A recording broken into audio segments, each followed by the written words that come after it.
الحمد لله نحمده ونستعينه ونستغفره ونؤمن به ونتوكل عليه ونعوذ بالله من شرور أنفسنا ومن سيئات أعمالنا من يهده الله فلا مضل له ومن يضلله فلا هادي له ونشهد أن لا إله إلا الله وحده لا شريك له ونشهد أن محمدا عبده ورسوله أما بعد فأعوذ بالله من الشيطان الرجيم بسم الله الرحمن الرحيم يا أيها الذين آمنوا اتقوا الله حق تقاته ولا تموتن إلا وأنتم مسلمون إن الله وملائكته يصلون على النبي يا أيها الذين آمنوا صلوا عليه وسلموا تسليما اللهم صل على سيدنا محمد النبي الأمي وعلى آله وبارك وسلم عدد كل معلوم لك دائما أبدا أبدا يا رب صل وسلم دائما أبدا على حبيبك خير الخلق كلهم هو الحبيب الذي ترجع شفاعته لكل حول من الأحوال مقتحم عزیز بھائیرو اللہ تبارک و تعالی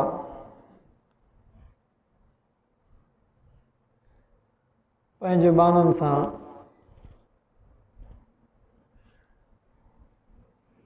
पंहिंजी मखलूक सां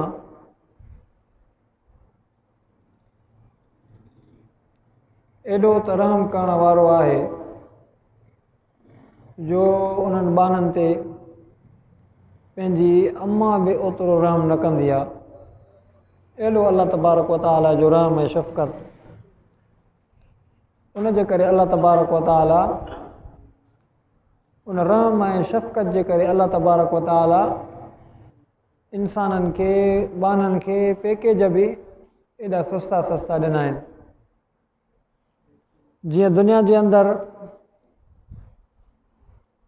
दुनिया जूं कंपनियूं पैकेज कढंदियूं आहिनि इंसाननि जी सहूलियत जे लाइ ऐं पंहिंजे कंपनियुनि खे मशहूरु करण जे लाइ, पोइ उन्हनि जूं स्कीमियूं हूंदियूं आहिनि, ख़ासि उन्हनि जा पैकेज हूंदा आहिनि ख़ासि ॾींहंनि ताईं। ईअं ई अल्लाह तबारक व तआला तव्हां ऐं असां इंसाननि खे पंहिंजी कुदरत, पंहिंजी रहमत ऐं पंहिंजी मग़फ़िरत जा हिकिड़ा पैकेज ॾिना आहिनि, स्कीमियूं ॾिनियूं आहिनि त जीअं असां उन्हनि पैकेजनि मां फ़ाइदो वठूं। जीअं दुनिया जे अंदरि पैकेज मिलंदो आहे उन मां इंसान फ़ाइदो हासिलु कंदा आहिनि। त अज़ीज़ो, उन्हनि पैकेजनि मां वॾे में वॾो पैकेज अल्लाह तबारक व तआला तव्हां ऐं असांखे रमज़ानुल मुबारक जो अता कयो आहे। इहो रमज़ानुल मुबारक जो पैकेज अल्हम्दुलिल्लाह अॼु आख़िरी रोज़ो आहे, टीहों ख़ैर सां पूरो थी वियो। जेका राति गुज़री वई 29 जी, कल्ह वारी राति, उन राति में अल्लाह तबारक व तआला तमामु रोज़ाइतनि खे उन जे रोज़नि जो अजुर अता करे छॾियो। उहा मज़दूरी, उन्हनि जी उजरत अल्लाह ताला उन्हनि खे अता करे छॾी। ऐं इहा ॻाल्हि बि तव्हां ऐं असांखे मालूम आहे त रमज़ानुल मुबारक जे करे तव्हां ऐं असांजो असली दुश्मन, अबदी दुश्मन शैतान क़ैद थियल हुयो। अल्लाह तबारक व तआला उनखे रमज़ान जी बरकत जे करे पंहिंजे बाननि सां भलाई करे, जीअं मुंहिंजे बाननि खे रोज़े रखण में तकलीफ़ न थिए, उनखे बुरा ख़्याल न अचनि। जीअं मुंहिंजा बाना रोज़े में जेको आहे गुनाहनि खे महसूसु न करनि, जीअं मुंहिंजा बाना रमज़ान में रोज़े सां निमाज़ में जेको आहे बुरा ख़्याल महसूसु न करनि, निमाज़ खां परे न थियनि, मुंहिंजे हुकुम खां परे न थियनि। छो त अल्लाह तबारक व तआला जो एॾो वॾो इनाम रमज़ानुल मुबारक आहे। इन जे करे अल्लाह तबारक व तआला वरी इंसान खे इहो बि पैकेज ॾिनो जो उन में शैतान क़ैद थियो, जीअं ॿारनि खे तकलीफ़ न थिए रोज़े रखण में, क़ुर पाक जी तिलावत में, निमाज़ पढ़ण में, ज़िक्र फ़िक्र में, शरीयत ते हलण में। हाणे उहो शैतान बि क़ैद थियलु हुयो। जीअं जीअं रमज़ान गुज़रंदो उहो शैतान उन पंहिंजे क़ैद मां आज़ादु थींदो। इहो शैतान तव्हां ऐं असांजे ॾाॾे हज़रत आदम अलैहिस्सलाम जो जॾहिं दुश्मन थियो, अल्लाह तबारक व तआला वइज़ क़ुलना लिल मलाइकति इसजुदू लि आदम फसजदू इल्ला इब्लीस, अल्लाह ताला जॾहिं मलाइकनि खे चयो त मां हीउ हिकिड़ो इंसानु ठातो आहे, मां हिन खे दुनिया में पंहिंजो नाइब ऐं ख़लीफ़ो करे मोकिलियां थो, पोइ मलाइकनि चयो अल्लाह ताला हीउ इंसानु त जेको आहे फ़साद जो मर्कज़ आहे, हीउ इंसान त जेको आहे वञी उते क़त्लो क़िताल कंदा, रतियूं वहाईंदा, हिक ॿिए सां विढ़ंदा। पोइ यानी कि इहो मलाइकनि अल्लाह तबारक व तआला खे इहा शइ अर्ज़ु रखी। पोइ अल्लाह तबारक व तआला मलाइकनि जी आॾो हज़रत आदम अलैहिस्सलाम खे अहिड़ो इल्मु अता फ़रमायो, अहिड़ो फ़हम, अहिड़ी सम्झ, अहिड़ी मालूमात अता फ़रमाई जेका मलाइकनि वटि उन वक़्तु न हुई। पोइ हज़रत आदम अलैहिस्सलाम जॾहिं उहा मालूमात, उहो इल्मु पंहिंजो मलाइकनि जे अॻियां पेश कयो त मलाइक हैरान थी विया। पोइ मलाइक हैरान थी अल्लाह जे अमर खे उहो अदब सां मञणु लॻा। पोइ जॾहिं अल्लाह जे हुकुम खे मञो त वाक़ई अल्लाह ताला इन इंसान जे पैदा करण में तुंहिंजी हिकमत आहे, वाक़ई तुंहिंजी कुदरत आहे, तुंहिंजूं पंहिंजूं हिकमतूं ऐं मसलिहतूं आहिनि। पोइ हाणे अल्लाह ताला चवनि मलाइकनि खे त वइज़ क़ुलना लिल मलाइकति इसजुदू लि आदम, त असां सभिनि मलाइकनि खे चयोसीं त हाणे तव्हां इन आदम अलैहिस्सलाम जे अॻियां सजदो कयो, आदम अलैहिस्सलाम जे अॻियां सजदो कयो। हक़ीक़त में अज़ीज़ो, तौहीद जी अलामत त इहा आहे जो इंसान खे सजदो करणु हराम ऐं कुफ़र ऐं शिरक आहे। अल्लाह तबारक व तआला खां सवाइ ॿिए कंहिं ज़ात खे सजदो करणु, ॿिए कंहिं ज़ात जे अॻियां झुकणु, पंहिंजे जिस्म ऐं पेशानी खे झुकाइणु शिरक ऐं कुफ़र आहे। होॾो अल्लाह तबारक व तआला पाण मलाइकनि खे हज़रत आदम अलैहिस्सलाम जेको इंसान आहे उन जो सजदो कराए थो। छा इहो शिरक न आहे? अज़ीज़ो, हक़ीक़त में इहो सजदो आदम अलैहिस्सलाम खे मलाइकनि जो सजदो न हुयो, बल्कि हक़ीक़त में जेको इहो सजदो हुयो इहो अल्लाह जे हुकुम जो सजदो हुयो। इन जे करे इहो शिरक न थींदो। ईअं ई तव्हां ऐं असां काबतुल्लाह ॾे मुंहुं करे निमाज़ पढ़ंदा आहियूं, हालांकि काबतुल्लाह ॾे मुंहुं करे निमाज़ पढ़णु काबो असांजो माबूद त कोन्हे, काबो तव्हां ऐं असां मुस्लमाननि जो इलाह ऐं अलाह त कोन्हे। हिते बि इहा शइ महसूसु थिए थी, सुवालु पैदा थिए थो त भला अलाह जे मुंहं खां फिरी करे काबे ॾे मुंहुं छो कयूं?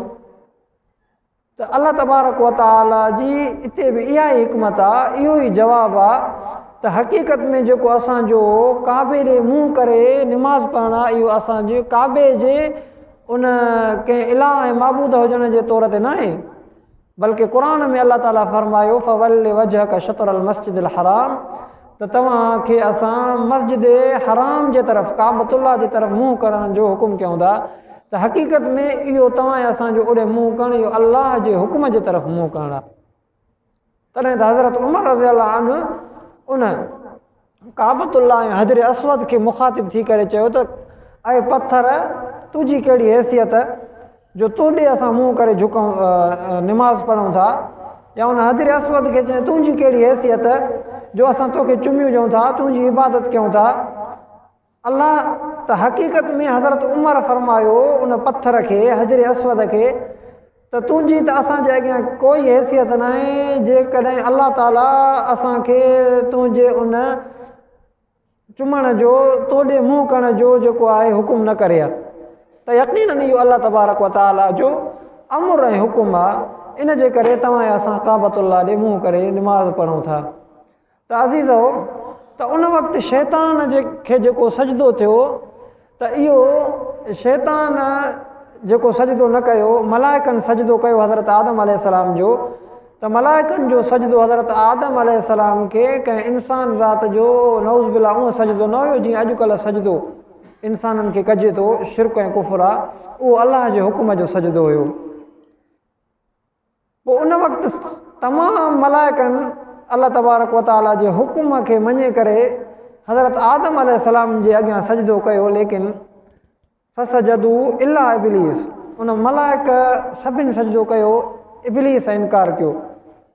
पोइ इब्लीस खे अलाह तबारक व ताला उन जन्नत मां पंहिंजे नियामतुनि मां पंहिंजी रहमत मां तड़े करे धिके छॾियो। छाजे करे त अलाह जे उन हुकुम जो इनकार कयईं। पोइ हाणे इब्लीस अलाह तबारक व ताला खां मोहलत वरिती त मूंखे भला पंहिंजी रहमत खां तड़े थो। उते बि अलाह ताला वॾे ग़ज़ब ऐं कावड़ में हुयो। उते बि शैतान खे ख़बर हुई त अलाह ताला रहीम आहे, रहमत वारो आहे। पोइ बि शैतान थोरे जे तड़जी वियो, वॾो नाफ़रमान थी वियो, वॾो गुमराह थी वियो। उन जे बावजूद बि उन शैतान खे अलाह जे रहमत जी ख़बर हुई त मां सुवाल अलाह खां कंदुमि त अलाह ताला ज़रूरु मञींदो। त उते अलाह तबारक व ताला खां शैतान इहो सुवालु कयो त भला आए अलाह मूंखे इजाज़त ॾे त मां तुंहिंजे ॿारनि खे गुमराह कंदुमि। अलाह ताला चयोसि हा तोखे इजाज़त आहे, जेके इंसान तुंहिंजे चंबे में अचनि, तुंहिंजे चवण ते लॻनि, उन्हनि खे तूं गुमराह कंदे। बाक़ी जेके इंसान नेक सालिया हूंदा, अलाह लोक हूंदा, मूंसां ख़ासि ऐं ख़ालिस तालुक़ रखण वारा हूंदा, उन्हनि खे तूं क़यामत ताईं कोन गुमराह करे सघंदे। त यकीनन अज़ीज़ो तव्हां असां ॾिसूं उहो शैतान उन पंहिंजे सिलसिले में, पंहिंजे फ़िक्र में, पंहिंजे मंज़िल में उन ॾींहं खां वठी जॾहिं हज़रत आदम अलैहिस्सलाम जे अॻियां सजदे करण जो इनकार कयो ऐं अॼु ॾींहं ताईं उन पंहिंजे मिशन में, पंहिंजे जुस्तजू में लॻो पियो आहे। उहो तव्हां असां इंसाननि खे गुमराह करण जे फ़िक्र में एॾो अॻे थी वियो आहे जो खोड़ अहिड़ा इंसान जेके नेकीअ खां वधीक गुमराही में मुब्तला आहिनि। मक़सदु इहो थियो त जेका शैतान पंहिंजो मिशन संभालियो आहे, जंहिं मक़सद खे शैतान वरितो हो त मां इंसाननि खे गुमराह कंदुमि, उहो मक़सदु उन मक़सद में शैतान अॻिते थी वियो आहे। लेकिन जंहिं मक़सद में तव्हां असां इंसाननि खे अलाह तबारक व ताला लाथो, जंहिं मक़सद जो तव्हां असांखे अलाह तबारक व ताला हुकुम कयो त असां पूरी दुनिया जो इहातो कयूं, नज़र कयूं, त उन मक़सद में तमामु दुनिया जा इंसान घटि नज़र ईंदा। इन जे करे अज़ीज़ो उहो शैतान पंहिंजी गुमराही में एॾो अॻे हुयो, उनखे अलाह तबारक व ताला वरी रमज़ान में क़ैद कराए छॾियो। इन जे करे त जीअं मुंहिंजे ॿारनि खे उन रोज़े में, निमाज़ में, ज़िक्र फ़िक्र में, तिलावत में, नेक कमनि में तंगी ऐं परेशानी न थिए, उन्हनि खे बुरा ख़्याल न अचनि। त उहो शैतान वरी इन रमज़ान जे इख़्तिताम ते अलाह तबारक व ताला उनखे आज़ादु करे थो त बाबा हाणे हल। वरी उहो शैतान पंहिंजे कमनि में उअं ई हिर्स करे थो, छो त हे महीनो बंदि हुयो न। ऐं जंहिं इंसान खे जेॾी बुख हूंदी आहे जंहिं शइ जी, या को अहिड़ो पखी हुजे जीअं शींहुं आहे, हाणे उनखे गोश्त खाइण जी ज़रूरत आहे, उनखे तव्हां असां इंसान जेकॾहिं कंहिं पिंजरे में वाड़े छॾियो महीनो, उनखे गोश्त न ॾियूं, महीने खां पोइ अॻियों उनजे वॾो गोश्त जो थड़ रखूं ऐं उनजे पिंजरे जो उहो ढकणु दर खोलियूं त केॾी तेज़ी सां हिर्स हवस सां उहो शींहुं उन ॾे गोश्त ॾे भॼंदो। त ईअं ई शैतान जेको महीनो उन पंहिंजे मिशन खां हटी थो वञे, पंहिंजे मक़सद खां इंसाननि खे गुमराह करण खां हटी थो वञे, त रमज़ान जे वरी इख़्तिताम ते पूरे थियण ते वरी वॾे हिर्स सां, वॾे शौक़ सां इंसाननि खे गुमराह करण में लॻी थो वञे। इहो ई इंसान जो सबबु आहे जो अलाह तबारक व ताला ईद जे राति जी हिकिड़े पासे में वॾी फज़ीलत रखी आहे। ईद उल फितर जे ॾींहं जी अलाह तबारक व ताला वॾी फज़ीलत रखी आहे। इन ईद खे, ईद जी राति खे लैलतुल जाइज़ चइबो आहे, इनाम जी राति चइबो आहे। अलाह तबारक व ताला माण्हुनि खे इनाम अता फरमाईंदो आहे ऐं वॾियूं रहमतूं नाज़िल थींदियूं आहिनि। ऐं हिकिड़ी ख़ुशी जी राति आहे छाजे करे त अल्लाह तबारक व ताला उन्हनि इंसाननि खे ख़ुशी ॾींदो आहे जेके अल्लाह जे हुकुम जे करे पंहिंजो पाण खे परेशान करनि पिया, पंहिंजो पाण खे बुख वञ ते रखनि पिया, पंहिंजो पाण खे राति जो निमाज़ में थकाइनि पिया, पंहिंजो पाण तां जेको आहे अल्लाह जे हुकुम जे करे पंहिंजूं मसरूफ़ियतूं ख़तमु करनि पिया। हाणे अल्लाह तबारक व ताला उन्हनि इंसाननि खे इहा राति ऐं ईद जो ॾींहुं ख़ुशी जो अता कयो आहे, ख़ुशी जो अता कयो आहे। वरी इन राति ऐं ॾींहं जी अल्लाह तबारक व ताला वटि वॾी अहमियत ऐं फज़ीलत आहे जो जनाब रसूलुल्लाह सल्लल्लाहु अलैहि वसल्लम जन बि फरमायो त इहा ईद जी राति ऐं ईद जो ॾींहुं वॾी फज़ीलत वारो आहे। इन में जेका इबादत नेकी थिए थी अल्लाह तबारक व ताला उन में जल्द राज़ी थो थिए। अल्लाह तबारक व ताला बाननि जी मग़फ़िरत करे थो ऐं अल्लाह तबारक व ताला इन राति ऐं ॾींहं में ॾाढो बाननि खां ख़ुशि हूंदो आहे त मुंहिंजा बाना मुंहिंजे हुकुम मुताबिक़ ख़ुशी मल्हाइनि था। त वरी ॿिए पासे ॾूं शैतान पंहिंजे हिर्स ऐं शौक़ खे पूरो करण जे करे इंसाननि खे गुमराह करण जे करे उहो वरी पंहिंजी जुस्तजू में हूंदो आहे। तॾहिं तव्हां असां मुस्लमाननि जे माहौल में ईद राति आम रातिनि खां वधीक ख़राफ़त हूंदी आहे। ईद जे राति तव्हां असां मुस्लमाननि जा खोड़ अहिड़ा इंसान असां मुस्लमान पंहिंजी इन ईद जी राति जी इबादत खे ईअं विञाईंदा आहियूं जो असां ठकाव कढंदासीं सॼी राति उन गुमराही में, सॼी राति उन बाज़ारुनि में बेहयाई में औरतूं मर्द गॾु शॉपिंग हॉलनि में बाज़ारुनि में का उन में तमीज़ न आहे। इंसान उन राति खे ईअं गुज़ारे थो ॼण फ़हाश ऐं उरियानी जी राति नऊज़ बिल्ला। त इन जो असुलु मक़सदु इहो आहे त शैतान उन इंसाननि खे गुमराह करण जी हिवस पंहिंजी पूरी करे थो। वरी ईद जो ॾींहुं बि फज़ीलत वारो ऐं असां मुस्लमान उन ईद जे ॾींहं खे कीअं मल्हायूं था ऐं जनाब रसूलुल्लाह सल्लल्लाहु अलैहि वसल्लम जन उन ईद जे ॾींहं खे कीअं मल्हायो। हक़ीक़त में इन ईद जे ॾींहं जे जेको आहे क़ाइमु थियणु ऐं तव्हां असांखे इहो ईद जे ख़ुशी मिलण जो सबबु इहो आहे त जनाब रसूलुल्लाह सल्लल्लाहु अलैहि वसल्लम जन जॾहिं मके खां काफ़िरनि जे सताइण जे करे हिजरत करे आया मदीने पाक, पोइ उतां वारा जेके सहाबा हुया उन्हनि अलाह जे रसूल खे चयो त अलाह जा रसूल हिते जेको आहे मदीने पाक जे माण्हुनि में हिकिड़ा ॿ ॾींहं आहिनि, उन्हनि ॿिनि ॾींहंनि में उहे इंसान ख़ुशी मल्हाईंदा आहिनि। पोइ हर को पंहिंजे जीअं उते यहूदी हुया त उहे पंहिंजे हिसाब सां ख़ुशी मल्हाईंदा हुआ, पंहिंजे उन्हनि मूसिक़नि सां राग रांधनि सां ख़ुशी मल्हाईंदा हुआ या ॿिया जेके इबादत करण वारा हुया हर को पंहिंजे मज़हब मुताबिक़ ख़ुशी मल्हाईंदो। पोइ अलाह जे रसूल खे उन्हनि साहबा इकराम इहा ॻाल्हि जॾहिं ॿुधाई त हिननि जा ॿ ॾींहं आहिनि त पोइ अलाह तबारक व ताला वरी हज़रत जनाब रसूलुल्लाह सल्लल्लाहु अलैहि वसल्लम जन खे इहा वही कई त हाणे पंहिंजी उम्मत खे तूं बि ॿिनि ॾींहंनि ईद जे ख़ुशीअ जे ॾींहंनि जी मुबारक ॾे त हाणे तव्हांखे बि वरी ॿ ॾींहं ईद जा अता कयूं था, तव्हां बि वञी ख़ुशी मल्हायो। पोइ इन सबब जे करे तव्हां असां मुस्लमाननि खे इहे ॿ ॾींहं ईद उल फितर ऐं ईद उल उज़ा जा मिलिया ऐं ॿई ॾींहं हिकिड़ी वॾी मुशक़त खां बाद में आहिनि। हिकिड़ी रमज़ान मुबारक जो महीनो मुशक़त वारो महीनो आहे, रोज़नि जो महीनो आहे। इन में इंसान अल्लाह तबारक व ताला जी इबादत आम ॾींहंनि खां वधीक करे थो, पंहिंजे जिस्म खे मुशक़त में आणे थो, रोज़ो रखे थो। हाणे दुनिया जे अंदरि ईअं हूंदो आहे त का तकलीफ़ हूंदी आहे, का मुशक़त हूंदी आहे, ज़रूरु उन खां पोइ ख़ुशी अता थींदी आहे। त ईअं ई अल्लाह तबारक व ताला इन रमज़ान मुबारक जी मुशक़त जे करे, ॾुखियाई जे करे अल्लाह तबारक व ताला ईद उल फितर जो ॾींहुं वरी मुस्लमाननि खे ख़ुशी जे करे अता कयो आहे त तव्हां हाणे उन रमज़ान जी मुशक़त ऐं तकलीफ़ खे विसारे ईद उल फितर जो ॾींहुं ख़ुशीअ जो मल्हायो। ईअं ई जेका ईद उल उज़ा आहे उन ईद उल अज़ा खां पहिरियों जेको आहे मुशक़त आहे हज जी। उन हज में ॾाढी ॾुखियाई आहे, बज़ाहिर ॾाढा फ़राइज़ ॾुखिया आहिनि, ॾाढी जेको आहे मुश्किल आहे, उहो बि वॾो हिकिड़ो इस्लाम जो फ़रीज़ो आहे। उन मुश्किल खे हज वारी मुश्किल खे ख़तमु करण जे करे अल्लाह तबारक व ताला वरी हुन ईद उल उज़ा जो ॾींहुं इनाम अता फ़रमायो, ख़ुशी जो ॾींहुं त तव्हां हुन ईद उल अज़ा खे मल्हायो, जानवर क़ुर्बान कयो, ख़ुशी मल्हायो, गोश्त खाओ। त यकीनन तव्हां ऐं असांखे अल्लाह तबारक व ताला जेके इहे ईद जा ॾींहं अता कया आहिनि, ख़ुशी जा ॾींहं, इहे हिकिड़ी वॾी इबादतुनि खां बाद अता कया आहिनि। त यकीनन अज़ीज़ो इन ॻाल्हि खां केर बि इनकार नथो करे सघे त हाणे हक़ीक़ी ईद उन्हनि जी आहे जिन इंसाननि रोज़ा रखिया।